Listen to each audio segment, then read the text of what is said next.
founder and CEO of Man of War, Rafa Conde. Pejman Ghadimi. Welcome to the Man of War podcast, brother. It is an honor to have you on right here, man. I've been looking forward to bringing you on here in the house. Well, I really appreciate you having me. It's a really cool studio setup, so I was very excited to be here. Awesome, man. So we're going to relax today, chill. We're going to have some deep conversations. I love the fact that, and I think we were speaking prior to the podcast here, the fact that you're a man who speaks, right from the heart. You're saying things basically exactly how you feel them. No filters. I love that. You don't give a crap what anyone thinks. But more importantly, you speak from a place of a deep passion. I noticed that, and there's very few men that actually can come to the table with that passion. You don't do it to, bring down people. You're not the kind of guy that demeans people. I've watched a lot of your content. You're inspiring in a very unique manner. And I love that. And unique for sure. Yes, unique. I would tell you sure. the internet would probably disagree with you about demeaning people because they would get very offended and frustrated when I talk. I've seen some of the comments and things like that where people jump on you, these little haters. But look, bottom line is this. What I want to do here is give you the mic for a little bit and introduce who you are, maybe talk a little bit about your background, where you were born, and how you wound up here in South Florida. Sure. So I grew up, I was born in Iran, left there during the revolution, and it was a disaster. So basically, me and my single mom fled to France, spent about 10 years in France where she tried her best to basically start a new life and get us basically shelter and food. Over these 10 years, obviously I grew up there, spoke French and went to school there, and then ended up one time having just a unique opportunity to come to the States after 10 years. She once again abandoned all her life and brought me to the United States. We ended up in LA for 2 years and then eventually Washington, D.C. And one thing led to another. And through that time going to Washington, D.C., basically my mom went from entrepreneur to, like big corporate woman to nothing. And so the nothing part was pretty difficult, not because of the money, because after Iran, we never had any money anyways. Mm-hmm. The main thing that was difficult is watching my mom basically be broken down. And that was probably one of the biggest awakenings in my life was basically when I was about 13, watching my mom be a cashier somewhere, making $7 an hour. And that, and it wasn't that the cashier part, it was that she didn't have the energy to try anymore. And so that was my cue to kind of get started and figure things out. Sure. I didn't have a green card, so I started just working as a telemarketing center. I conned my way into getting basically a job there without a green card and without the right to work. And eventually took all that experience over 4 years in telemarketing and sales to go into banking at the young age of 18. So I was a very, very young banker. I wasn't a teller. I was a bank manager at 18, which was a record. And then from there, all the way to 25, was in banking, did really well, kept getting promoted, youngest VP, youngest executive VP, and then I got fired. So when I got fired, I spent a year building a business that didn't work, trying to get back at people that basically fired me because I thought, I'm going to show them. Right. I realized I was an idiot and then started a real business that did really, really well. It was the world's first fund allowing people to basically invest in cars, watches, and later became art. And so through that, I built that. And in 2008, late 2007, 2008, I really saw the potential in being online. So I understood that being in the online space, I didn't know how I wanted to be in online space. I just knew being in the online space mattered. And so I decided to start building a company that later became known and became very popular, known as Secret Entourage. It was a platform that basically enabled people to learn business, entrepreneurship, and was really, honestly, was the pioneer to what podcasts are today, because a lot of people today are interviewing famous people. We're talking here. We're having an interview about, lifestyle and everything else. And this is what we founded back in 2008, when nobody was online. Instagram was just very young and very different. Very different. Today, and we were doing that. We were doing videos. We were doing podcasts. We were doing things that weren't around. We were too early to market. But nonetheless, we made a couple of $1 million, and it wasn't really something that became big the way it was supposed to be. And I realized that the online space was not just changing at a very rapid pace, but I wasn't really equipped to undertake what I took on. So I was just like, hey, you know what? This isn't the way I'm going to basically be known in the world doing this, because there's too many copycats. There's too many people jumping in our space. It's just a bizarre, non-specialized entry space. And we were interviewing people and we were actually doing background research on people before they came on the podcast. So I like literally had background checks. I would tell people, prove it with your bank statements. Like that's how far I would go, right? And here's the crazy part. I did probably 180 interviews throughout my time there. Right. 180 full interviews. And you know what was crazy? To this day, I look back, maybe 80% at some point were either discovered to be scam artists, were discovered to at some point have done something illegal. You said 80%? Yeah. And yet this was with me turning down more than 50% of people that would come by like, hey, you should interview me. I'm like this millionaire. Wow. So with all that stuff, or later they became criminals or something, not during then, but like something happened. Not that you can hold someone accountable 10 years later or something different, but it would still be a bad look. So I was like, I'm just tired of basically like doing all this work only so people like are like, oh yeah, this guy you interviewed was basically a criminal. I'm like, yeah. So I was like, I'm just not interested in that. So I looked back and I said, what else can I teach? Because I'm a teacher at heart and wanted to really teach on the internet. And I had finally discovered and learned the way teaching worked on the internet. So I said, you know what? I'm going to teach what I'm really good at and that I built huge businesses over in the past. And that's when I started saying, I'm going to teach people alternative assets like cars, watches, art, handbags, things that basically retain value, and how to use finance and an understanding of these things to reframe basically modern finance, which is that old ways of thinking like leasing a car, 401k, this stupid shit that 20 years ago may have been of some value. Right. It's just invaluable. It's just bullshit today. So I was like, I'm going to teach people what others aren't talking about, because not only I have a background in finance, but I actually built a company that got up to almost $400 million in just talking and helping people invest. So I'm like, basically, it's like if you own Morgan Stanley and you're like, now I'm going to teach people about what made us successful and how to build an investment. So I taught this to people, and it gave birth to Exotic Car Hacks and Watch Trading Academy. And during that time, I just basically decided to focus on teaching alternative assets, but I continued to do my work around, during my Secret Entourage days, I had authored 12 books. 3 of my books became really famous: Third Circle Theory, Gated Choice, and Radius. Third Circle Theory was one of Andy Frisella's favorite books, so he talked about it a lot. That's how it kind of got super popular at the beginning. And that became kind of like what I really wanted to be known for was my books, not really Secret Entourage. So I took my books separate from my businesses and decided I would teach alternative assets, and then whoever was really like qualified, I would kind of bring into my teachings more about awareness, self-awareness, and consciousness. And so I kind of changed the model, gave myself a 10-year kind of a different path to kind of go back to what I really wanted to do. But today, I think it paid off, so it worked, and everything's kind of aligned. So here I am today. So let me reverse engineer this backwards here. Did you enjoy writing? Do you love writing? Is that a passion of yours? Or? So funny story is I've never read a book in my life. So that's actually something people don't know. Okay. They're like, okay, I don't understand the value of that. Help me out here. So one of my, I guess, personal choices, and I think you could say from a very young age, I had awareness, and this maybe was a gift, karmic power, whatever you want to call it. But from a very, very young age, I had awareness. And awareness meaning I was able to use my senses, like my eyes, to pay attention. Not self-awareness. Those are two different things. But awareness enabled me to pay attention. And one of the things I realized that I learned best is how we learn as children, is by paying attention, not so much being told. So I never did well with teachers. I never had a mentor. I never had a person that said, if you do X, you will get Y. You should do this. Go this direction. Not saying I never got advice from a person, because there's always a guy out there who goes to that extreme. But rather, I never had a mentor that I followed all the way through to kind of his industry. Interesting. Okay. And I never read a book, because I've always felt that the best way for me to engage in the path I want to create is not to follow another person's path or experience, but rather understand how to position myself in places that enable me the experience to speed up. So in other words, I didn't choose the formal education system. Like, I dropped out of college. I thought it was stupid after 2 weeks. The main thing that happened was, just because I dropped out of college doesn't mean I gave up my education and continuing to learn on my own, right? And 100%. That's where people make that mistake. 100%. Education isn't in college.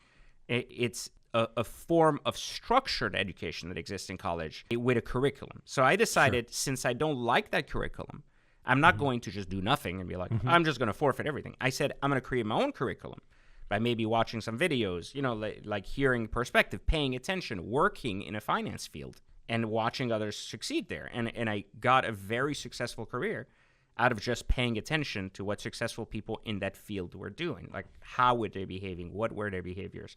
And then applying that and practicing it very early enabled me to basically gain that experience instead of reading someone's book or memo about what they did, you know?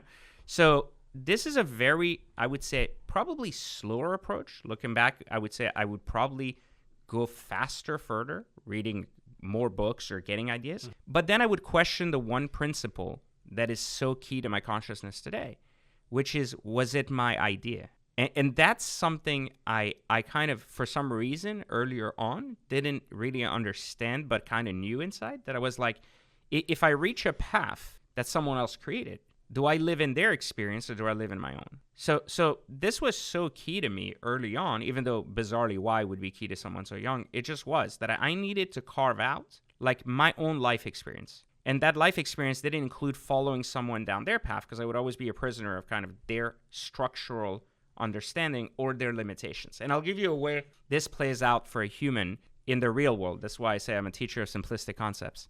When you leave a job, typically, you want to make that transition from job to entrepreneurship or to business. The first thing that you tell yourself is usually, how much money do I make and how much money will I need to make? Basically, you say, I'm making $100K a year at my job in tech. I'm going to go start this software company. The first thing you worry about is, how do I make $100K selling software so that your survival is taken care of? This is basically a limiting factor of experience.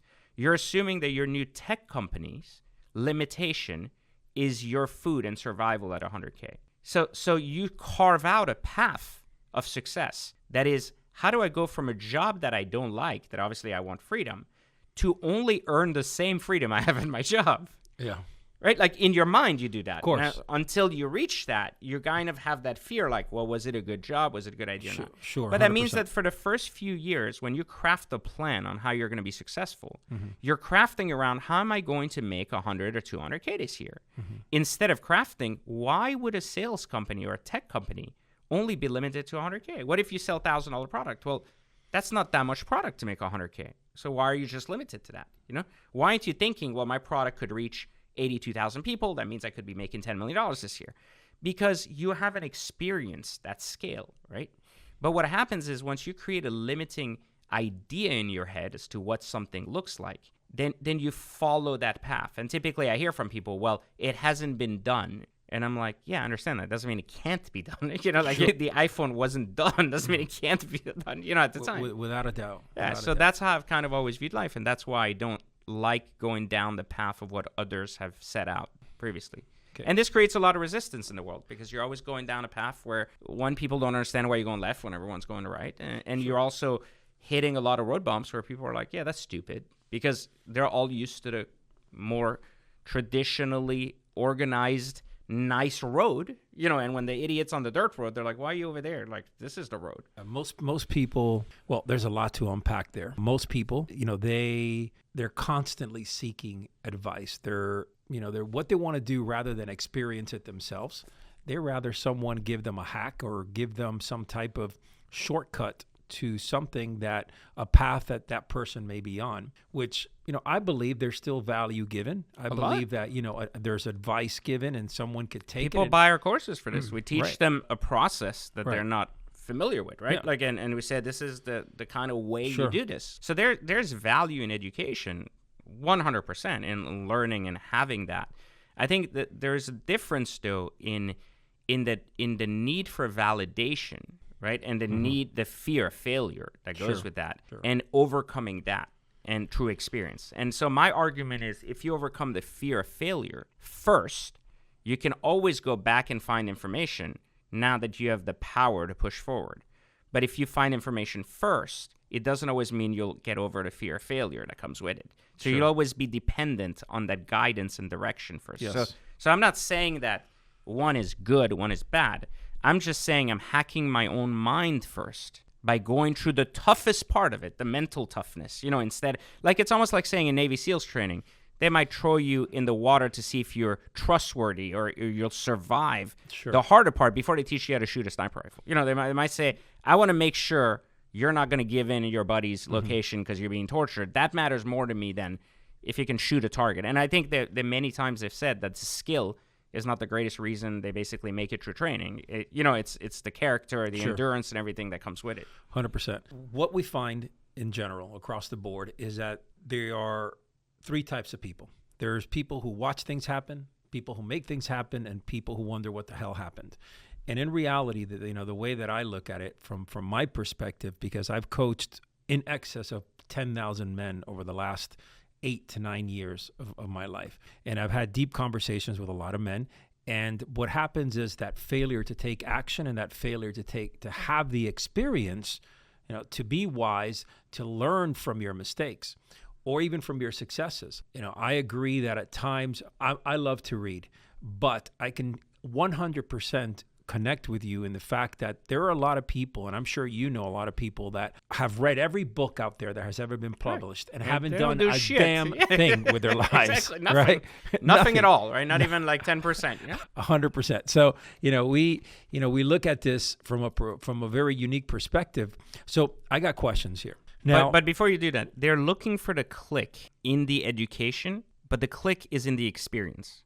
So this is a perfect example of what we were talking about earlier. That click, you're saying they're reading 10,000 books and they're not getting anywhere.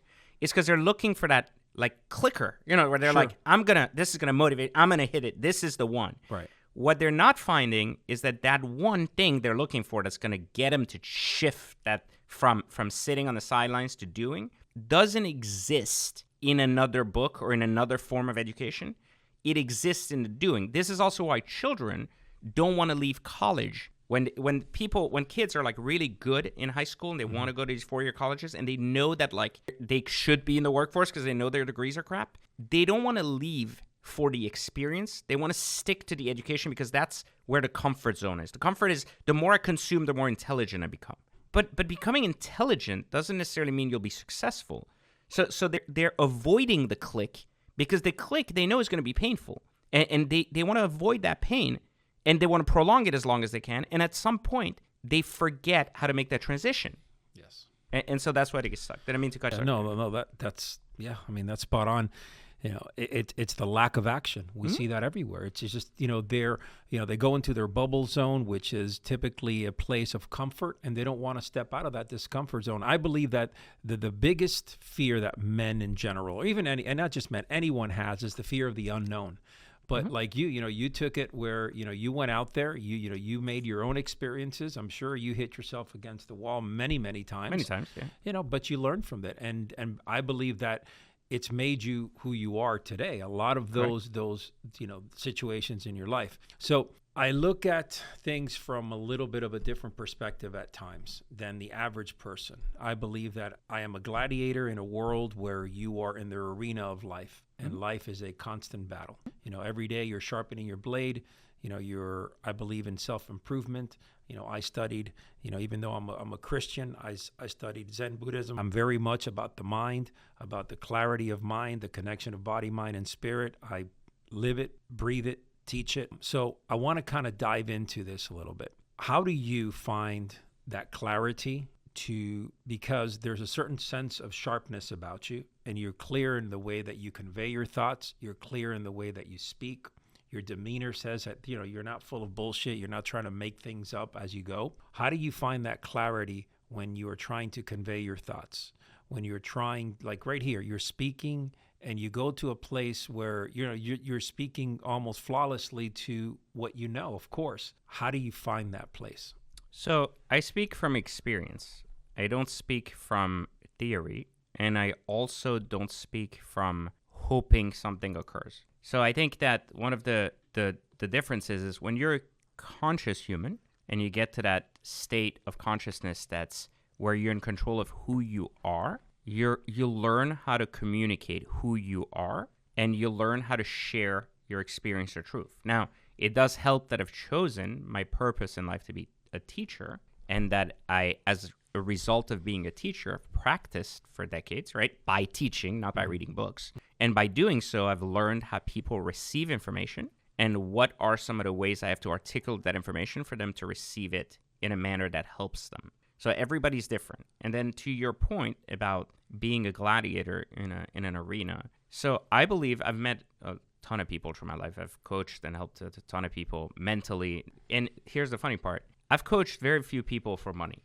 I've coached a ton of people through some of my courses because they were in a position that required coaching, not because it was something that I sold them, if that makes sense. And by doing that, I've paid closer attention to who they are in order to craft coaching around what they specifically need. And I can tell you that not all men are men of war. So there are some men that aren't in that cosmic realm of their life is not driven around that. So every human is driven by masculine and feminine energy. Every man has feminine energy as much as they have masculine energy, and there's balance. Every aspect of life has duality, light and shadow, wisdom and deceit, good or bad. It's always everything in the human body is a duality. There's a reason for that, because you have a body and a soul, and these two leverages occur and have experiences simultaneously at different times. So the duality of life, when you talk about being a man of war, some of us have excessive masculine energy, and our life path and our life experiences are often led by that. But we need to basically tap into the feminine energy to tone it down and be able to find balance in ourselves. Some men lack masculine energy tremendously, or the world or the environment has created a very feminine version of themselves where they've basically been put down by either other people, they've never risen to the challenge. For any given reason, a person can lack that. But I think where humans, or where I go personally, is I've learned how to balance myself. So the argument is not, should you have masculine or feminine energy? Each human is different. The argument is, can you be self-aware of yourself enough? But I look at that and I go, if you want someone to get tough love is about aligning people's truth to the universal reality they live in until they can find their own truth and their own path. And that doesn't require anger or fighting. It requires them to face a mirror. And so here's the argument that I make with people. It's not about other people facing the mirror, that's the easy thing to do. You can always yell at someone or say, look at what you're doing. It's easy to go to a fat guy and be like, look at you're fat. You need to go to the gym.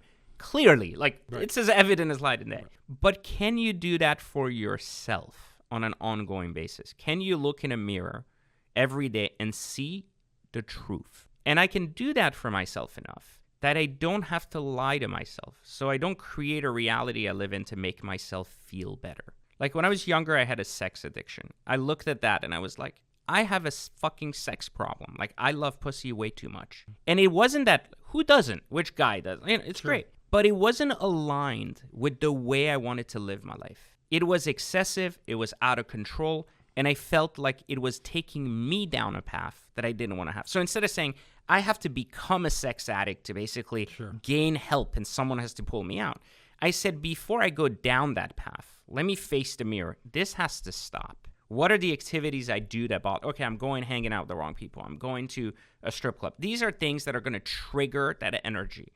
How do I pull that back, right? So I force myself to work during those hours so I can't do these things. So self-adjustment is where people lack. So where I gain my clarity is by living in my authenticity every day and being able to clearly be able to communicate that authenticity, because it doesn't matter you like me or not for what I said. There are plenty of people on the internet who insult me all day long. You called me poor for driving this. You think I'm an idiot for doing that. I'm like, yes. And they're like, well, that's not nice. Well, I don't live to be nice. I'm aligning you to your reality, and maybe you don't like hearing it. Maybe it bothers you that your tie is crooked and it's ugly, or you picked the wrong color. But listen, everyone else thinks it. I have the courage to tell you so you can fix it. Now, in your head, you go, fuck you. Who are you to tell me that my tie is ugly? I'm telling you how the world sees you. Right. You don't like hearing it. That's okay. That's okay. But tomorrow, when you go for that promotion and your boss won't tell you that the reason that I'm promoting you is because you look like a fucking clown. Yep. Well, what matters more? That you deal with this reality I'm forcing you to see now and not lose the opportunity of promotion later? Or lose the promotion, never knowing why, because your boss didn't have the balls to tell you, listen, you don't look like the guy that's going to be an executive president for our company. You just don't have that demeanor. Your fingernails are dirty. You just look like that guy that doesn't fit. So So that's where I feel like people really miss their inability of finding internal clarity, is they just don't know themselves enough to self-correct and continuously self-assess themselves and just be able to do that. How important do you think the finer things in life, the details, the smaller details that so many of us, because we see that across the board, they don't pay attention to these small details. Let me go back. So I come from Wall Street. Before I became a cop. So we have a similar background. I come from Wall Street. I was almost 15 years a stockbroker. I had a firm here in Boca. I did very well. I mean, I managed almost very close to $500 million at that time in the late 1990s. That was a shitload. That was a lot of money. It's a couple of billion now. and I was, I was a stock trader. So I was a gunslinger. It wasn't, put away things for whatever, so. And it was when the market, you can throw a dart at the Wall Street Journal and stocks would fly, technology boom. And as I moved up the chains and I, built my own firm and I had at one point up to 17 brokers under my belt. Every time that I would sit down and hire someone, the important part of me was to look at him, how he looked, right? One of the things that I would look at is the knot in his tie. Were his shoes dirty? Right? I mean, that was the biggest turnoff for me. You weren't working for me if your shoes were dirty. What kind of watch you were wearing. And it doesn't have to be a $50,000, $100,000, $300,000 watch. Your watch says a lot about you. Right. But at least a decent watch to So, and then on top of that, his demeanor and the way he spoke. And what I found was that those who were squared away for these interviews typically were good workers, people that you could trust. Do you find that in your world where the way that a man, and it doesn't have to be on a tie and a suit, but just the way a man carries himself, or for that matter, any person, what they wear, how they tie themselves together, do you feel like you can trust someone more so when they are kind of put together well, and does it give you a sense? Wall Street trained you to feel that way, just like it trained me to feel that way. So in my earlier days, banking, and what you call it, Wall Street banking, however you look at it, whatever position, was a position of prestige. And it was also a position of external facing, like, veil. So it's like, hey, here's who we are, but here's on the back end what we do. Like, how do banks work, right? They were representation of themselves. They were like, we're here to help you. Well, on the back end, though, we're going to package these 15 mortgages, collapse the economy because we're going to make more money. And you're like, what? Yeah. It's a big front, man. I don't get the whole idea. It's like a drug dealer, dealer with a suit, right? Yeah. But they trained their minds over the last 30 years to believe that suit was basically bringing us down to a place of humbleness, to trust that man with our money. So that's how the industry was carved. That's how I was trained to look at people. As I grew as an individual, I no longer stopped by saying, how am I confined to this structure that this person fits in a society and basically follows structurally well and is going to have a good job? And instead, what mattered to me was a person's comfort with themselves and their character. So their character wasn't always defined by their clothes, but a piece of it was. Like how well they dressed told me how much they paid attention, not what they were wearing. It's like not about, That's right. You could say you don't have a $2,000 suit. That's it. Yes. But you have a well-tailored suit. Correct. You pay attention to your own diet. You don't look like you're overly obese. Your belt is not like some crappy belt that's falling apart because you don't pay attention. So the coordination of a person told me how much they paid attention to that external surface. Their confidence mattered a lot because confidence is often mistaken for arrogance. And people at interviews often say all the nice things, right? Oh, I built a $10 million portfolio. I agree with that, yes. I sold 300 cars last week. I'm just God's gift to sure. to that industry. Why are you not hiring me right now with a raise? And what I found is that if it was arrogance, the person wasn't going to be able to learn. If it was confidence, then the idea was, if it was confidence, then why are they not presenting me with a plan? Why are they still trying to sell themselves? So this is where the two nuances I've discovered in people. When it's arrogance, it basically means I have an idea of what I am, but I don't have the track record to back it. That's all arrogance is. Confidence is the same thing, saying the exact same thing. Let's say we're both car salesmen. We both sold 300 cars. But one is saying, No. I actually sold 300 cars. Not I'm going to sell 300 cars. Like, I can show you how I did it. Here are the steps I've taken. Here's the way I did it. I didn't just get put in an industry where it was a really busy store and I sold 300 cars. I actually had a strategy on how I got there. So I got confidence that I can do it again. So confidence from, can I repeat the process? Arrogance comes from, I did this or this happened. I had no control over it, but I'm going to milk it now to be like, I'm better than you. Yep. You can say that if someone made a lot of money in Bitcoin, didn't understand how, they just got lucky because their friend told them put $5,000 here. Suddenly it became $10 million. Now they feel like they're a wealth expert. They're suddenly like, no, you can't duplicate that. Like, you don't even know why you bought it to begin with. Like, so, No. So why are you there? You know, so that was a determining factor in how I look at people. You know, like their ability. And then if it doesn't match, then you're that confident you've done it. But you're not coming to me as a partner. You're not coming to me telling me the value you're going to bring in my business. You're asking for a job. So what are now the other flaws you have internally within yourself that prevent you from bringing this plan to anybody and saying, I'm going to basically break the house? Because why wouldn't someone want this, right? Like, this is an incredible skill. So what comes with that skill now that you're not telling me? So how can I fish that out of you? Right. And then looking at people's entire demeanor, like, doesn't make sense or not. Like, you tell me, for example, back then you had told me you wear a nice watch. It doesn't have to be an expensive watch, but it's clean and it's not oversized. It's not bizarre. You know, you're like, okay, this guy like understands his style. But today I would tell you you wear a $30,000 AP, and I'm like, great. You just told me you moved 300 cars. Well, I know that if you moved 300 cars, that means you made 160 grand last month. Why are you only wearing a 30K watch? Why are you not wearing a 300K watch? Get it? Like, now I'm starting to doubt your story. So, like, I match people's demeanor, behavior, and character to the story they craft. And if it doesn't match, I'm being deceived. If it matches, then I have a great conversation. So that's my determining factor today in what makes a more capable or not. Are they living an authentic self where they're seeking wisdom? Or are they trying to deceive me into something that I'm probably going to regret in 3 months? So you've had people before, I'm assuming, where, you know, that they come to you and they're saying that they are at a certain level, and based on what you see externally right off the bat at certain times, maybe you based on your experience, you kind of, I don't want to say you judge that, but you get an idea of whether they're being truthful or not. And that's subjective, because you could say, well, there's billionaires who drive Camrys. That's right. Which isn't true either. That's the argument. I would agree, and that's, let me interrupt you here. That's something that I have a problem with. Not all too the fucking people tell me that shit. This guy's a billionaire. So he here's the drives, thing. So let's know. use the smaller argument of a well-known billionaire, Zuckerberg. When you approach a poor person with, I drive a $4 million car. Zuckerberg wears a hoodie. So, yes, he does. I own a hoodie too. I don't like to wear it. Zuckerberg also has 300 to 400 million in real estate. He bought 16 blocks to build his house.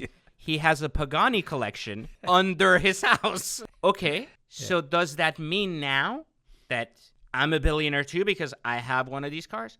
No. Each human can decide how they live their life experience. But the rule is that most billionaires do spend money. Doesn't mean that there isn't a Buffett out there who feels that using an old fax machine or... Sure, yeah. But he's the exception, not the rule, man. Exactly. And the rule is, if you have money, it has to go somewhere. And everybody has something. Fine, you can't see it. Maybe it's a bunker. Maybe it's a beautiful house you don't know about for privacy reasons. Maybe it's a crazy yacht somewhere in a foreign country for $600 million, and that's how he spends 1 weekend a year, and that's his piece. The money always goes somewhere. The idiot's not going to Bank of America saying, let me leave $600 billion here, I'm just going to look at it. Yeah, you know, I feel good because my app says I have this money and it's unlimited. Of course. Nobody does that. So the point is, again, like, do I judge someone based on, to go back to your question, do I judge someone based on, oh, you're wearing this, that means you have that? No. But if your behavior, as an example, guy on the internet wants to come across as wealthy. So he posts a photo of a house, he posts a photo of a car, of a watch. Yep. He's using what we call symbols of success to showcase he's successful. So what do we know about someone showing off? Do they show off the worst they have or the best they have? Always the best. So if the best they have is a $200K car, they're not that rich. Get it? Like that's what I go for. If the house they're showcasing is $30 million, but the car is 200 grand, it doesn't work. Doesn't match. It doesn't work. But Yeah. the Rolex is 10K. That's a fraud. Because if you're a real person and you have a $30 million house, the watch you wear is also the best variation of that watch because you can. 300K is not going to block you. Sure. You wear the best Patek for 300K. You drive the best Lamborghini for 700K. You could tell me, I'm not a big car guy. I don't have 40 cars. Fine, that's okay. You don't have to have a passion for cars. But you still showcasing a Lamborghini in front of a $30 million house and are wearing a Rolex. So you can't tell me you're humble. Get it? You can't tell me that in your head you're trying to play it down, because you're not. You're limiting in what you can show. So you're renting the house, and basically the Rolex is your real lifestyle, and the Lamborghini's got a lease or some kind of dollar on it. So I can decipher that, because I understand money, in 10 seconds. Just like I can decipher a wife driving a Range Rover that's 200K, and the other guy pretending he's cool with an old 100K Lamborghini, and tell you that family, because the husband probably has a 400K car, and they probably live in a $5 million house, and they're probably much better off than the guy with a bright yellow 100K Lamborghini going down South Beach being like, honey, get in my car. Yeah, it makes sense. So you can link these symbols of success, but only once you understand human behavior and once you understand how money works. Because if you don't understand money, I've always said the reason young people are so duped easily on TikTok, social media, etc., nobody ever taught these kids how to read money. They should have a finance class, but it shouldn't be about how you write a check or how you do online banking, because that you'll learn that naturally. It's a survival skill. But they should be teaching you how do you actually understand how to qualify for a $5 million house? What does it really take? How much down? How much this? And someone would be like, well, no wonder we don't have a $5 million house in our house. Because they would be like, well, that's a lot of money. That's my dad would need $1 million and he would also need that. And that's clearly. So let me ask you this, and this is an interesting perspective. Do you think that most people are out there faking things, or kind of making the world around them look more extravagant, and they're out there and doing things that really they don't really have the money to do them? For example, guys that are extending themselves buying cars just because they want to have the car, yet they don't make the income to buy the car. Going out there and spending $500, $1,000 in dinners just to be part of the clique. Do you find that as a society we have gone that way, where everything is just show? So yes and no. We're not here to show. We're here to compete. So humans are a competing breed. Like we compete with each other. Society made us more competitive, especially in the United States. So it's a much more capitalism is competing. Of course. We don't fault someone for coming up with a better phone. We fault the other idiot that had the phone for why didn't you make it better to begin with? It's competing. Sure. We like a loyal to a brand, and we're like, fuck that guy. Take care. Agree with you. So we breed that ideology more so in a capitalist country, like the United States. So, and I can speak to that. I've lived in Europe. I've lived here. So I can tell you here in the UK, it's a much realer problem than anywhere else. Social media has enhanced what we call fake competition. So it has enhanced the image of competition with the image of the result, not the image of the work. So you can't showcase the work on social media. You can only show the result. And the result is how people compete. So we compete based on who has the most expensive car, the most expensive house, the most expensive stuff. And we don't really compete on who's the better human, because it's not a common denominator in a capitalist society. Capitalistic society means money is the common denominator.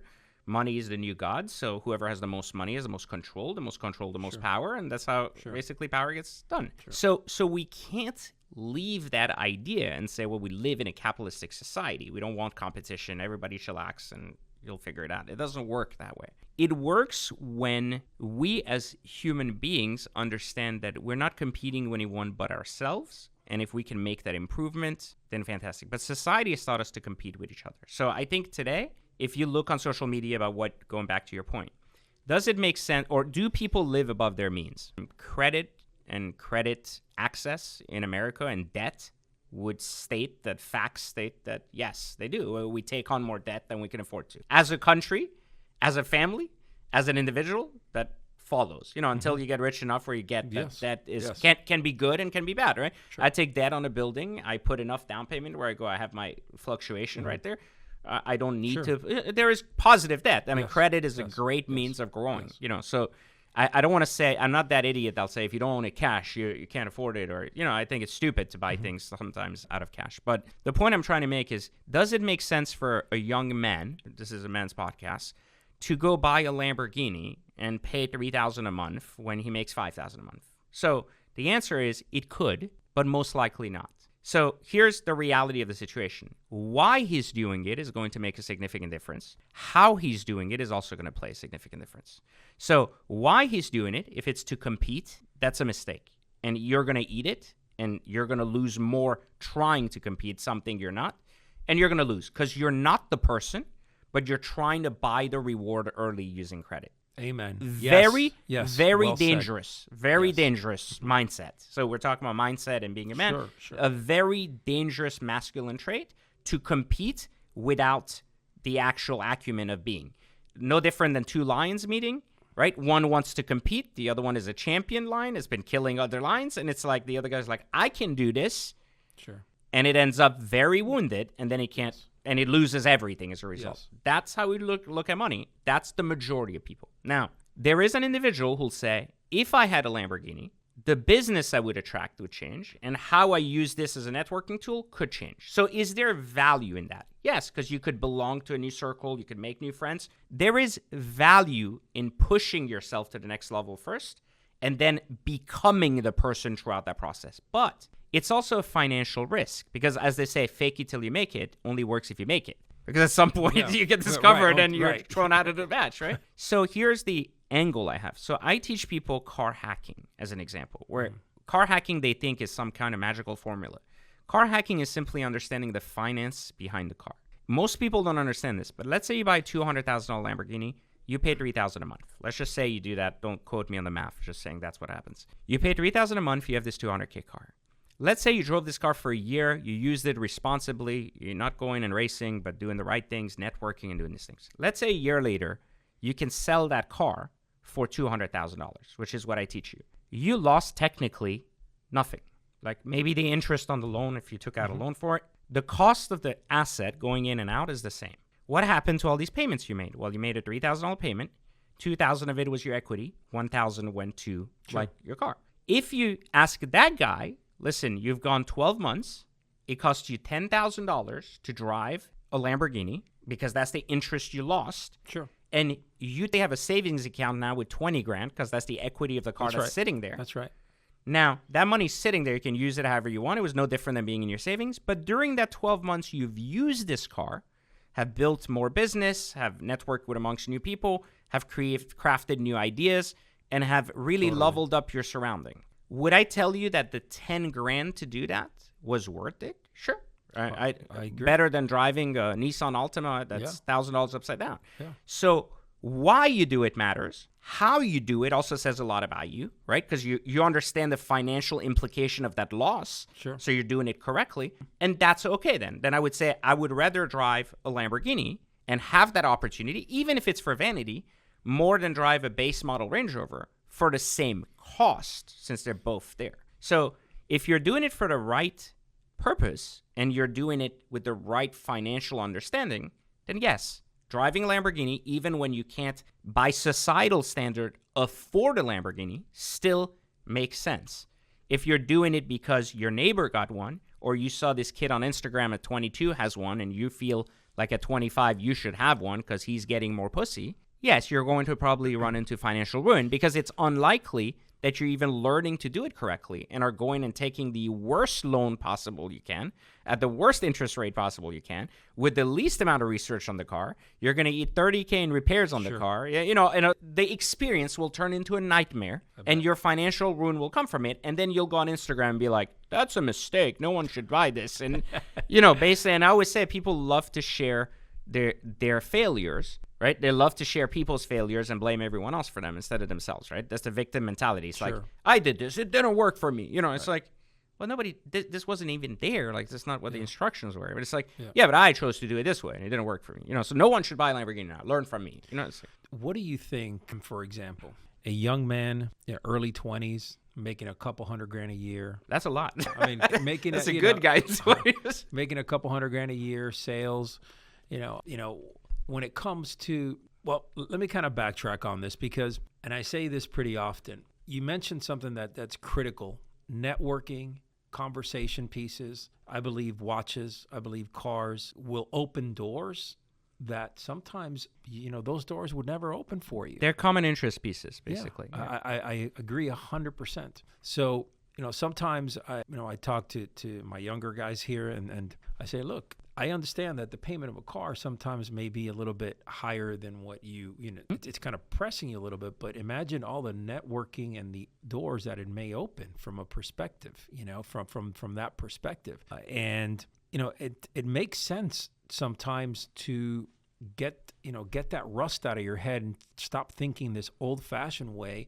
Because for me, I kind of, I probably did it the wrong way, but as a broker, I was driving a $200,000 car back in the early 90s. I don't know if you remember that. It's the same as the 600K. SL. Well, man, I forgot what when it was the big Mercedes monster, the SL, not the SL, but the SL 500. Man, that's a beautiful car. I had that. I still have one of the old schools. Do you? Collection, yeah. Oh, I love that. I had a convertible black, but no, it was the S600? The CL600 or something. Okay. It had a V12. Yeah, the CL600. Back in the 90s, man, that was like that. Anyway, so I bought it, man. I could hardly afford it. I mean, I was tight. But one thing that it did for me, it just made me work like a fucking maniac. So that's financial pressure. But that's a dangerous thing. It was very it's dangerous. And I'll tell you why. Because it's like the men aspect of some people strive and find within themselves all the power they need under pressure. And when their ass is against the wall, they figure it out. Some people collapse. So you're the type of character where giving yourself that pressure pushes you to figure it out. You're like, I bought this $200K car I can't afford. I'm going to figure out what I need to do to afford it. Yep. I don't give a shit. Like, I'm going to sell more. I'm going to call a couple of extra people. I'm going to figure out a new business. Sure. Like, this is unacceptable. I want that lifestyle. I'm going to do it. I'm that way too. The problem with generalizing that is that you're going to get a lot of people who will take that energy you have and say, yeah, what you're saying is exactly what I need. I need that kick in the ass to justify buying it. But they don't have the acumen to actually be able to face that when the payment comes due. And as soon they have a victim mentality, and as soon as it hits where it's not working, instead of doubling down and being like, no, I'm going to figure it out, they're going to be like, you're the asshole that told me to buy this because you did it. Like, I don't know what I'm supposed to fucking do. Like, coach me through this. What did I do wrong? Yeah.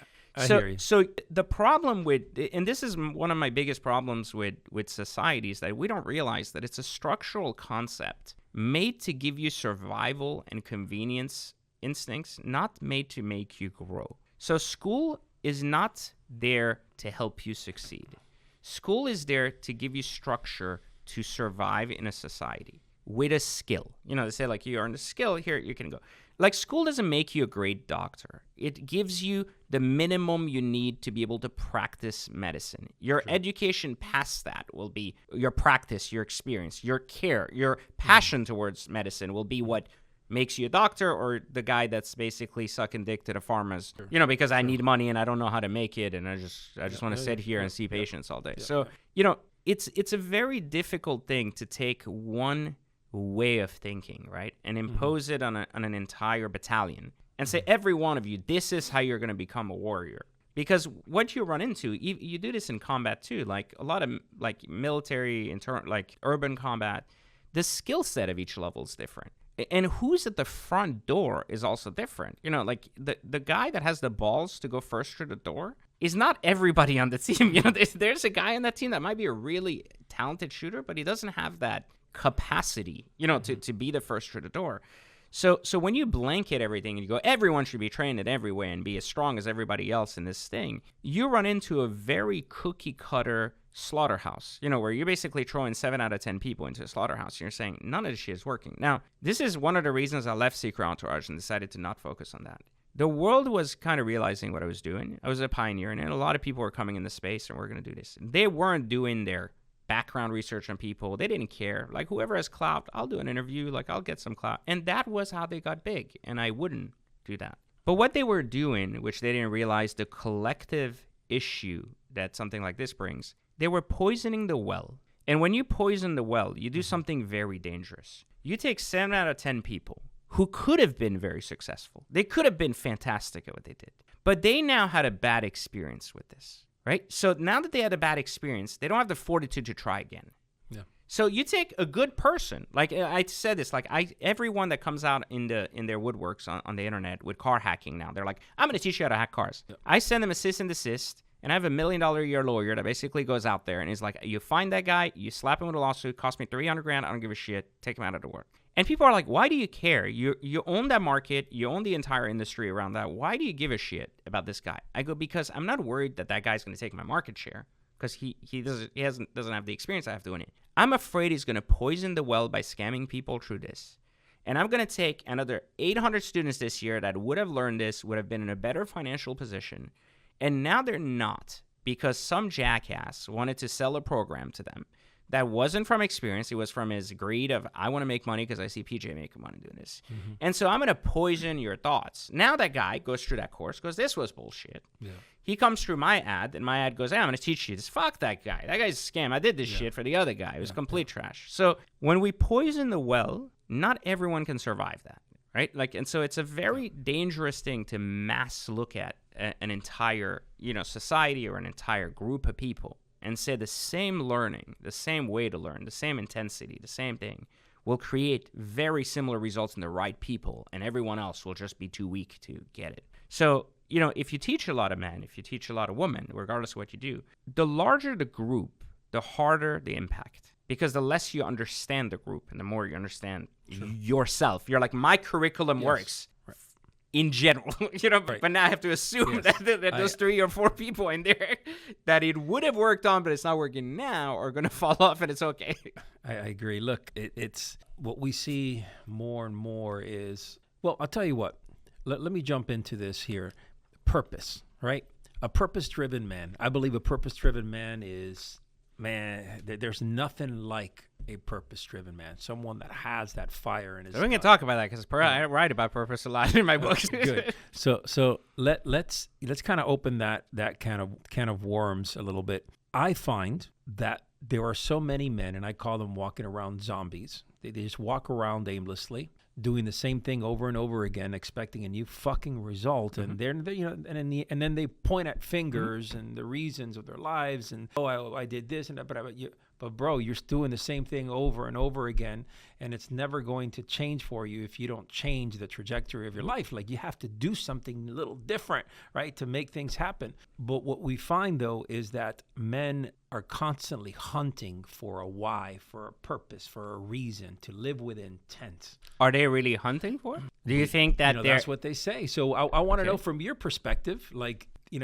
at what point or how can a man go out there and find purpose? Because honestly, I can't really find that answer. I believe that... I'll give you an answer. It's really I believe that it happens while you're doing the work somewhere. Almost. That's very true. What you're saying is accurate. How you're saying it is not. It's not the work you do. It's that the word purpose is a very large word, and it's often associated with a cosmic act, which means that this is my life purpose to do this. Mm-hmm. So it's a very large undertaking. Mm-hmm. It's the same as saying, if I saw you and say, which $200 million company do you want to build today? And you may say, well, I don't know. And I'd be like, why? Well, I haven't built a $5 million company yet. How would I know what $200 million company? So the word purpose is very large. It's a very scary word. Because when we think about it, if we're religious, we say, this is my God's given purpose. If we are not religious, we might be, this is my cosmic purpose, like what I'm put on earth to do. Like, however, it doesn't matter what your structural belief is. But, or we could look at it and say, I have a societal purpose in the sense that, I want to cure the world of cancer. This is something that's plaguing society. These are very large undertaking, and we're asking very small minds to undertake very large, life-changing, scenarios. Yeah, I'm with you. And they haven't yet been able to manage the most important part of that, which is themselves. So you can't ask a person who can't manage themselves, why can't you figure out what you're going to change in the world? And you're like, okay, well, I don't know. Well, because you haven't changed yourself first. So, and you don't like yourself, you want to change yourself, but you can't even do that. So why do I care about you're going to go cure cancer one day, So that doesn't matter. What you're talking about in the work, which is very powerful for a human, is what we don't talk enough about, which actually elevates the masculine trait of a man too significantly, is not a man seeking purpose, but a man being purposeful. So that's very, very different. Being purposeful and seeking and having a purpose are two different things. Being purposeful simply means to accept your current task as your current acceptance of purpose. So let me give you a very easy example of this. You go and make a societal contract when you accept the job. You say, listen, I'm going to work here for $15 an hour, whatever that is. Doesn't matter you're McDonald's or you're chief research analyst making $3. You make a societal contract by saying, I'm going to participate here in this company for that. Mm-hmm. You have sold your time for $1. That's how it feels if you believe you got a job. If you're purposeful, you believe someone bought your expertise and bought your capacity to get something done for that agreed amount of money. Many people with a job often feel they're underpaid because they typically think my time here could be spent, I could make more elsewhere. However, many people who are purposeful don't look for a raise until they've achieved that job, usually leading to an extra promotion and an extra promotion and advancing. So real, true happiness in the world is linked to progress. The human mind and the human body is basically geared for progress. When progress doesn't occur, anxiety kicks in. When we fall so far behind, the idea of catching up, depression kicks in. So you can ask a middle-aged woman, you're 40, you don't have a prospect for a husband, you don't have kids. She's going through depression because she believes time is running out. She can't have kids anymore. So depression kicks in. You ask a chick that hasn't gotten promoted in maybe 15 months at work and thought she was, anxiety's kicking in because she still thinks she can, but it's not working there. The point I'm trying to make is a purposeful human is a human that accepts his chosen purpose for the moment. If you have a job at McDonald's for $15 an hour, how good of a job can you do taking orders for $15 an hour, cooking, whatever you're accepted? When we learn the art of being purposeful in our accepted jobs, in our accepted careers, in our accepted contracts, we also learn the character necessary to carry the task forward, which means that one day, not when a contract opens for would you like to accept this purpose today of being a chief research analyst, rather we say, no, I would like to actually cure cancer. And if I make that my life purpose, I know how to be purposeful within that work in order to do that. Makes sense. When we use the big word purpose, we go, well, that's why, because then here's how we think as a young man or as a young person. Why would McDonald's be my purpose? Why would working at the mall be my, how is that a purpose? Am I that worthless? Right. Well, no, you can be purposeful to those around you, to those whose contracts you accepted, to your boss, to your teammates, to the store, to the brand, and you can serve that purpose for the moment. It does not mean that your life purpose, because you accepted a job at McDonald's, is now your lifelong purpose for the next 500 years. And that's it. In 5 lifetimes later, you're only meant to work at McDonald's. Yeah. No. Yeah. It just means that for that moment, you've accepted a contract. And now you have to honor that contract with purpose. You can accept a new contract after either a promotion or maybe you found that the work is not rewarding. You'd like to go work at Boeing instead and blow up aircrafts. You can go do that. Okay.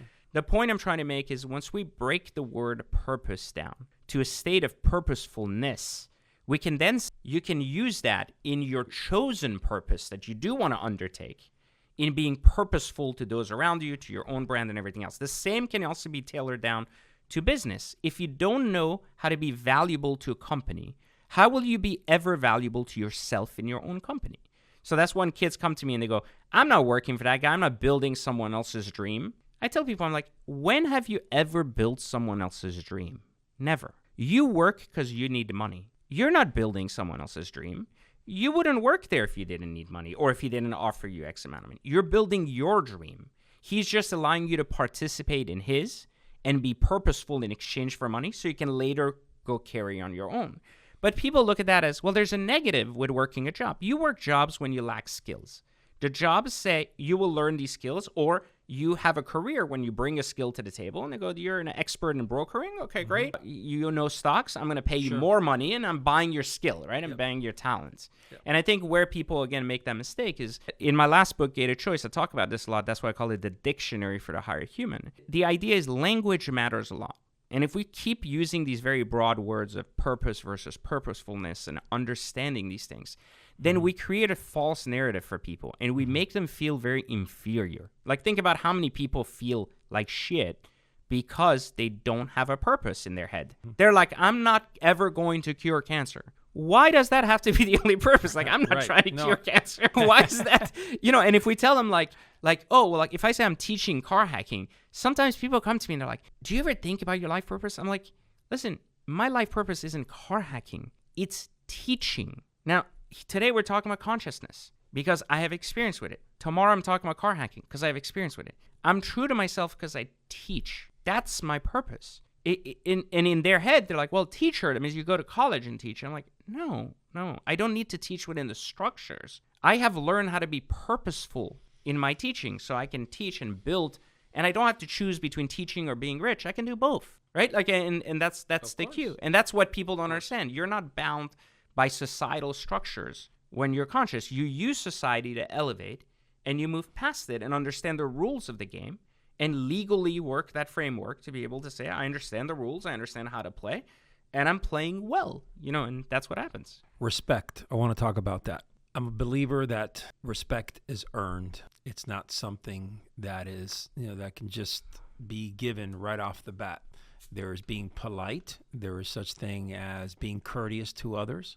But true respect, in my opinion, it is earned. What is your view on that? So, as a human, my view is that I would not ever do anything to impact someone else's life experience. That's where I look at the politeness. So, people are like, you should be humble. Well, I don't tell you how to live your life. Like, I live how I want. But what is the definition of humble? Maybe to you, it's you should wear a hoodie. Why should I live by your definition of this language? My humbleness is by not rubbing my car in someone's face, but it doesn't change the fact that I still want to drive my car. I don't care that you like that I'm driving a $4 million car or not. It doesn't change anything. You see what I mean? Like, it's like my experience. That's what I want to have. If you feel bad about my experience, well, I'm sorry, but your definition of humble doesn't match mine. I don't live by yours. I live by mine, right? That's where I look at politeness. I'm like, I'm not doing it. It doesn't matter you like it or not. Just live my life. It doesn't impact you if I have a $4 million car. Like, You're not like, I can't afford my Social Security now. Like, what's the correlation between my car and your Social Security? Zero. I believe that respect comes from confidence and track record. So I respect individuals who have achieved a level of success in their field based on their own doing. So I'm not saying I don't have respect for trust fund kids because they're rich. I have politeness. I have the ability to engage in conversation, but I'm also not looking at them as expertise, right? Like, you build an audience basically when you're an expert in something. I have respect for people who have done the work in their fields, even when I hate them. Like, I look at them and I'm like, God, like, I can't bear listening to you for more than 15 minutes, but I can't take away what you've done. Sure. Does it make, like, I can say, look, we don't agree on 5,000 things, and trust me, I don't want your life or your life experience. I don't care how much money you have, what you have, but I can't take away what you've done. And if I can't take that away, I can also respect you for one piece of the equation, not all of it. Which means that a lot of times when we look at respect, we think of respect from our own perspective. So we say, I would be friends with that guy because I want to be like him. So we mistake, again, the language, respect for inspiration, admiration, and things like that. And it really doesn't have to be. There's many business leaders whose views or ways of doing business I completely disagree with, and I would want nothing to do with them. I wouldn't want to learn anything with them.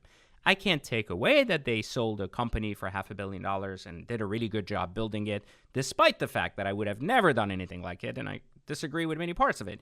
It doesn't change what they've done, and I can respect that side of it without having to respect the viewpoint or this or that. And I also, this is the other thing, just because I don't respect it, here's the other part that's really important for people to learn, especially in today's day and age. Just because I don't respect something and I don't agree with it doesn't make me qualified to challenge it. So this is the other part that I think humans should take back from this conversation.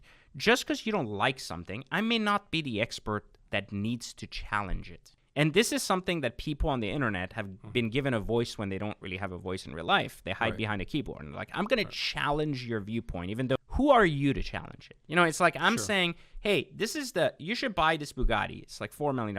I disagree with you. What do you drive? Why are you even in this conversation? Right? Like, why are you in this echo? Like, why are you commenting? It doesn't even You don't make agree with sense. it. I understand. You don't agree with me. No problem. You don't need to voice that opinion or challenge my thought because you're not in a position to be able to hold a debate. So the other part where we become participation trophy society is basically like we believe in participation being mandatory. And this is where it has this, we talked earlier about being doers and being part of it.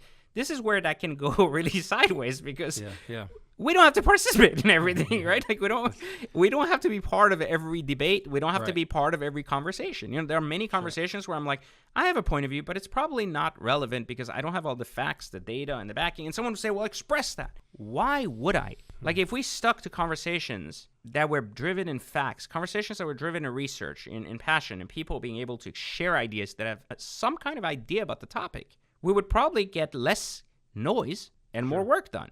But because we get in a society where everybody has an opinion about everything and feels they must participate, well, why are we talking? Like, why am I talking to 82 people when I should be talking to 3 of those 82 people that seem to have some kind of constructive idea on how to fix something, Like, so, again, there's many people who have a lot of opinions about things, but simply shouldn't even be in the business of challenging opinions without, even if you're not willing to spend time researching something, then the argument is, why should you even be heard? Right? You're not passionate about it. You don't care. You're like, I don't really give a shit about this. Well, I feel like my voice should be held accountable because I do this or that. Yeah, they have no.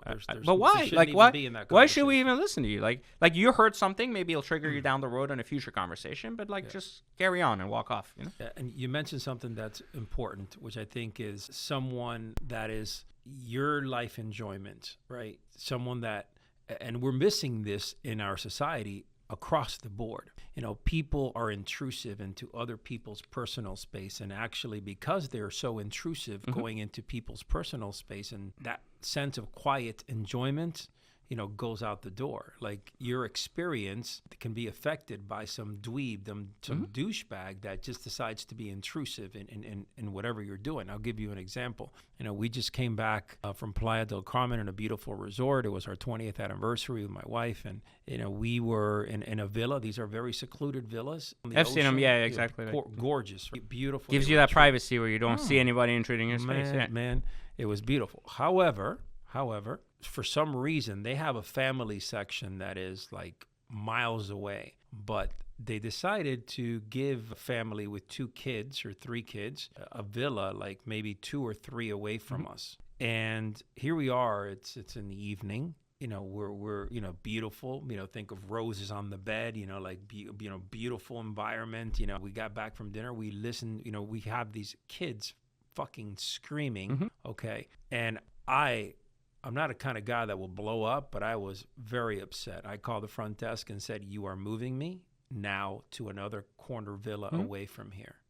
Bottom line is that, that right there for someone they know the environment. And while, yes, I will, look at the hotel as in fault also, but I also, the people, that family, they knew exactly what they were going into. So there's a lot of people, like, for example, on a plane who'll say, well, my kid's losing his shit. And that's just, well, it's a kid. What do you want me to do? Right. So one of the things that's actually funny is, like, I won't fly first class or business with a child. I just have a 2-year-old. I refuse to actually travel with the child. My wife insists sometimes to go places or we have to go somewhere in Europe. I refuse to go primarily because I understand the disruption that the child creates for other people. Now, I have a little bit more leniency in economy on the basis that someone did not pay $5,000 for a ticket, so their experience is to get from point A to point B, and their tolerance will be a little bit higher for the situation. I have to have enough awareness that I'm bringing a child on, and my child is going to cry and disrupt people's experiences.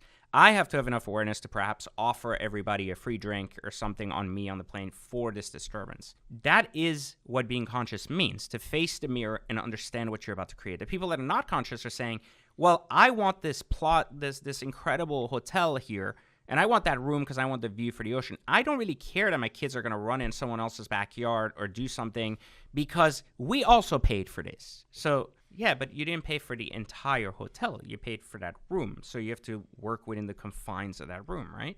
And a lot of times, this is what I mean when at the beginning of this, I said, you have to learn how to face the mirror. If you're not consciously paying attention to yourself and those around you, you can't physically win in a world out there where everyone else is paying attention to themselves and to you. Very true. So that's the big problem, right? Is that people... But people like you are very rare, man. That actually, I know that. That actually take that, that initiative and say, my child is 2 years old and I'm going on first class and these tickets are $3,000, $5,000, $6,000, $7,000 and I know there's not many people like that, right? But they could give a shit less. Look, this is the reality, though. We live in a world where 2% of the world basically is the world, right? And 98% is just there. And unfortunately, they're a waste of space. Now, I say they're a waste of space, and again, someone on this podcast is going to say I'm an asshole, because I speak that way. They're a waste of space because they exist in a space they don't control.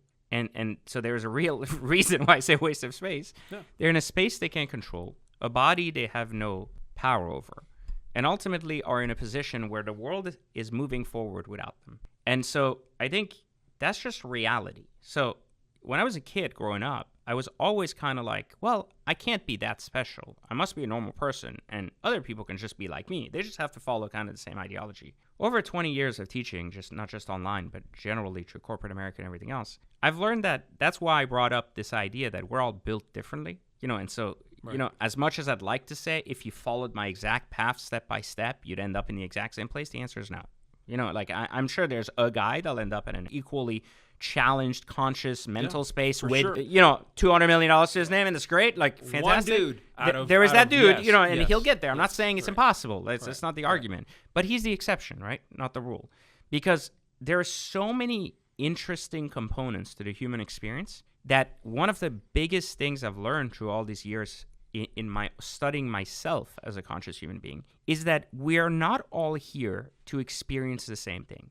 I've realized that there are some humans who are not here on this earth to wealth, to experience power, to experience being the best version of themselves. Now, in an ideology, we could say, well, everyone should be the best version of themselves. Why wouldn't you? If you're spending the same time on earth, be good. And that's fair. But reality is, we're not all destined, in a sense, to be experiencing, not like destined for greatness, take religion and power out of it. We're not all destined to experience the same things. Now, and that's really important to understand, because once you accept that, you don't try to shape people to be like you. You try to ensure that people have the tools available to them when they're ready for them. And you also hope that you've created a positive impact enough that they won't be afraid to come to you to pick up that tool, right? They're like, hey, I wasn't ready 5 years ago, but today I'm ready. That's well said, man. That's right. Well and said. They'll come to you and they'll say, I'm not sure. intimidated. You put the tools there. Can I take that tool? Because I think that's going to be very helpful for my life now. Sure. And you'll say, great. Why don't you take it? It's fine. I'm a teacher. I want you to learn. I knew you weren't ready 5 years ago. Today you've come to me. You understand where you went wrong. What are some of the things? You know what? That tool's still there for you. Take it, learn it, live it. Oh, well, it's harder today than it was then. It might be the tool's more expensive today. Well, listen, there's a back issue with not taking chances when they come and taking them 5 years later. Sure. I can't help you with that, but you're going to have to work harder now to get the same chance. But the chance is there. So you want it, great. You don't want it, someone else will take it. And one of the things that I've tell people, especially young people, I have a bunch of young people in my office too. I tell them the same thing. I'm like, you have to understand that life is going on with or without you. Like when someone dies, everyone else carries on. It's a sad process, but reality is the world carries on. Like nothing changes. The functioning world carries on. That person's not there anymore. And so you have to kind of realize that the longer you wait, the less energy you have, the less power you have, and the more you allow fear of anything, fear of judgment, fear of failure, fear of not being good enough, fear of success, which that in itself is a whole other, animal. Yeah. Once you allow these things to stop you, you're only stopping you. The world is still moving. Like you are being stopped by that fear. Not the world is not stopping because you're afraid and you'll have time. Time continues. Time carries on. And what happens with time, like I told you earlier, it kicks in. Now you have to overcome anxiety and the tool, right? Like, so you're like, both problems are there. Oh, now it's 10 years later. I don't have belief anymore. Well, now you have depression, anxiety, and the tool. Like, Damn, yeah. So the process keeps getting further and further behind. Yeah. And so for that reason, I think the best thing you can do is live a life dangerously, go through the things that make you afraid, overcome them so they don't stop you, even if you don't succeed at them. And the point is, even if you don't succeed at them, it's not just a learning experience. It's not about saying, oh, I learned, I failed. It's about understanding that that experience you undertook shaped future experiences you'll undertake. And it was not just about what you learned, so what can you take back? You did something. You wanted something.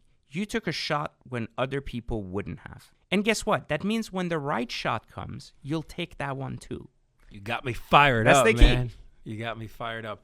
Listen, brother, I want to say thank you because this was a very deep, deep conversation. And I really feel like whoever listens to this is going to have a tremendous amount of takeaways. We're going to cut this up and we're going to put it out there because there's so much value in this conversation. Oh, I'm glad. I want to say thank you for coming on. I really appreciate you. I know you don't make all these guest appearances all over the world. I try to do the least amount possible. So I appreciate that. Great to have you on, man. And of course, I want to bring you back on. Hopefully, we'll have a ground table here in the next few months, and maybe you can come on and sit in one of our my round office is tables down the and- street. You're welcome to Awesome. come by. You're welcome to have me over anytime. I'm happy Awesome, to man. be of assistance. Thank you very much, and Thank God you. bless you. Appreciate it.